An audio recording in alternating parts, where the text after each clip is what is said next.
জুলাই আন্দোলনের মেটিকুলাস মামলার ইতিহাস ফুরাচ্ছে না।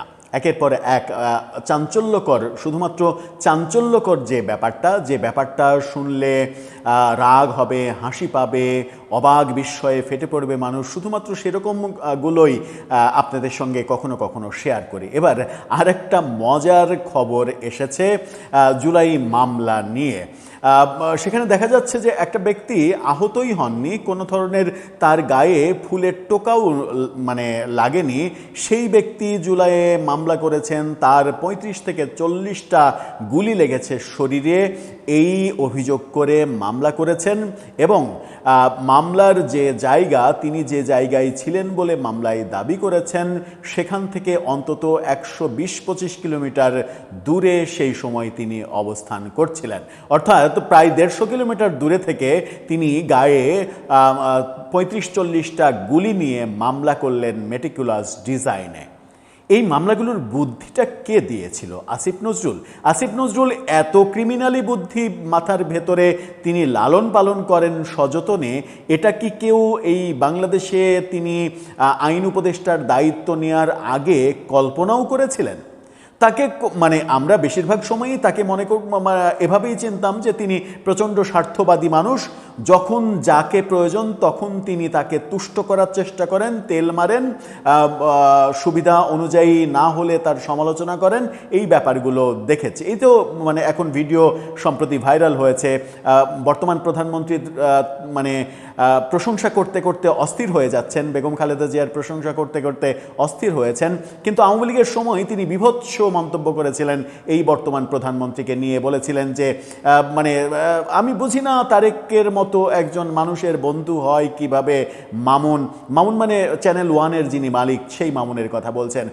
এরকম একটা কি নোংরা ভাষা ব্যবহার করেছিলেন। সেই ভিডিওটা আপনারা যারা দেখেছেন তারা নিশ্চয়ই জানেন। আমি সেই নোংরা ভাষাগুলো ব্যবহার করতে চাই না। সেই প্রধানমন্ত্রী, সেই বিএনপির পক্ষের তুষ্টির জন্য এখন তিনি নানা ধরনের কথাবার্তা বলছেন উপযাজক হয়ে। চলুন, এই মামলাটা কি ঘটলো ভেতরে, কোথায় হলো, কিভাবে একজন মানুষ ১৫০ কিলোমিটার দূরে থেকেও ৪০টা গুলি খেতে পারে, সেই ভয়ঙ্কর সত্যটা একটু জানার চেষ্টা করি এই ভিডিওতে। থাকবেন পলিটিক্স টিভির নিয়মিত আয়োজনে।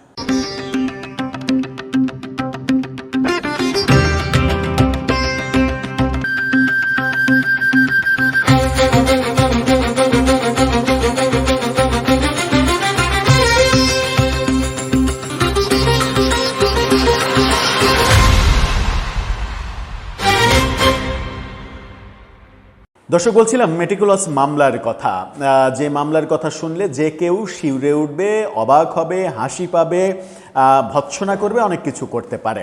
সেই ঘটনাটা সমকালে উঠে এসেছে। সমকালের এই খবরটা দেখে নিন। জুলাইয়ের মামলা, আহতই হননি, তবু মামলায় দাবি ৩৫ গুলি লেগেছে।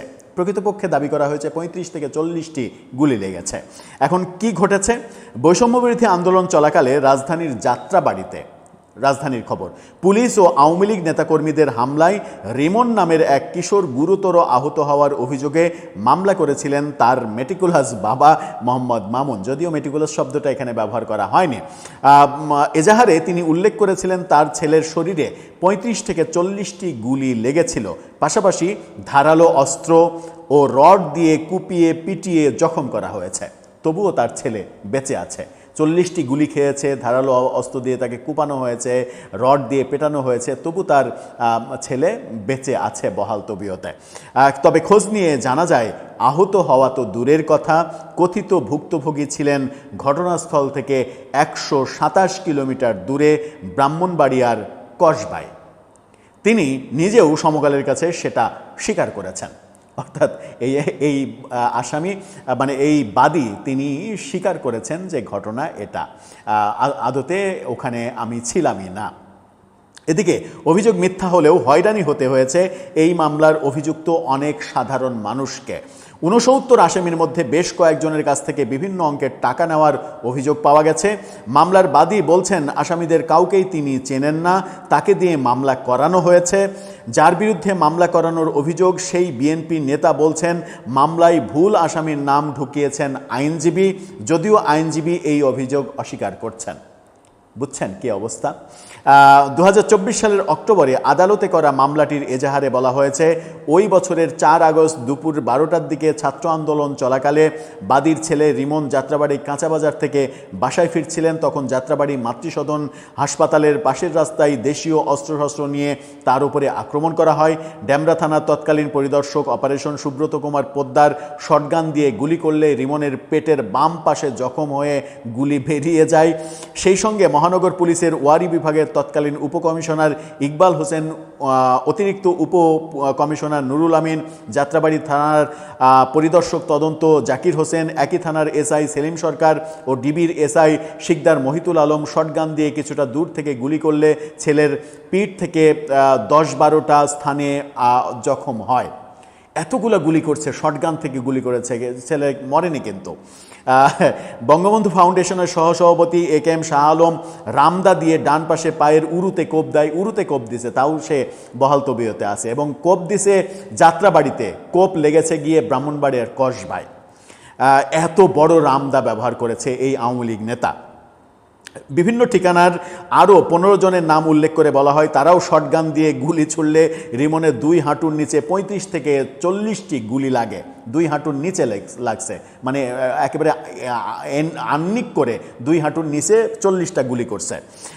তিনি রক্তাক্ত অবস্থায় রাস্তায় লুটিয়ে পড়লে অন্যরা রড, চাইনিজ কুড়াল, লাঠি, চাপাতি দিয়ে এলোপাথাড়ি কুপিয়ে জখম করেন। একে এলিয়েন?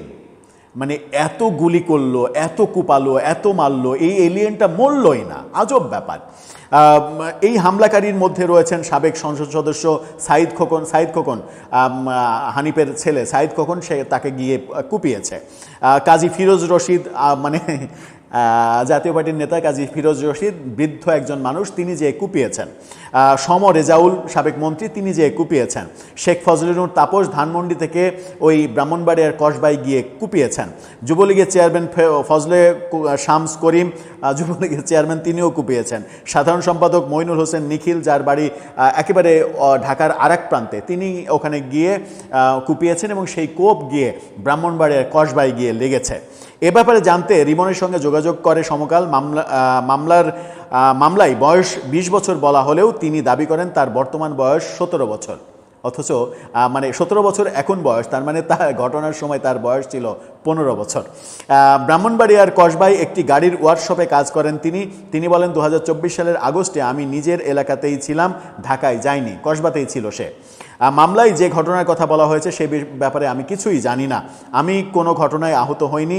বাবা কেন এই মামলা করেছেন সেটা তিনিই ভালো জানেন, তার বাবা ফেরেস্তা। তিনি মানে ছেলে কিছু জানে না, বাবা সব জানে। এ বিষয়ে আমার সঙ্গে কোনো আলোচনা করেননি। তিনি জানান 2008 সালে তার বাবা মধ্যপ্রাচ্যের একটি দেশে যান, সেখান থেকেই তার সঙ্গে যোগাযোগ নেই। পরে তিনি দেশে ফিরে আর একটা বিয়ে করে আলাদা থাকেন, তাদের খোঁজ নেন না, তারাও যোগাযোগ করেন না। মানে বাপের সঙ্গে ছেলের কোনো সম্পর্কই নাই, বাপ আর একটা সংসার করছে, এই ছেলের খোঁজই রাখে না। আর মামলার ব্যবসা করার জন্য বাপ এই 15 বছরের কিশোরকে মানে ইউজ করেছে মিথ্যা মামলার এই মামলা বাণিজ্য করার জন্য।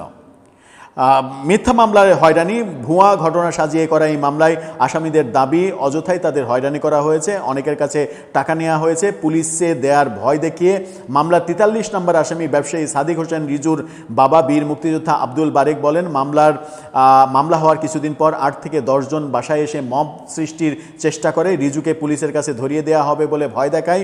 পরে একজন বলে কিছু টাকা পয়সা দিয়ে বিষয়টা মিটমাট করে নেন, তবে আমি কোনো টাকা দিইনি, অন্যদের কাছ থেকে টাকা নেওয়ার কথা শুনেছি। মামলার আর এক আসামি মোতালেব প্লাজার ব্যবসায়ী, তিনি মানে কয়েকজনের সঙ্গে কথা বলেছেন। এদিকে হয়রানি এড়াতে 10 থেকে 20,000 টাকা দিয়েছেন এমন অন্তত 5 জনের তথ্য পাওয়া গেছে, যাদের নাম নিচের দিকে আছে, তাদের অনেকের কাছ থেকে 20,000 টাকা নিয়েছে।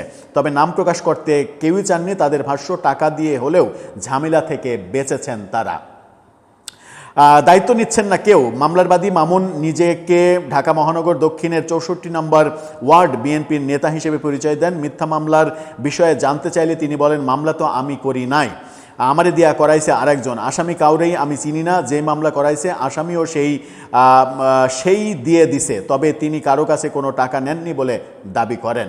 সে জানেই না, তার ভাষ্য।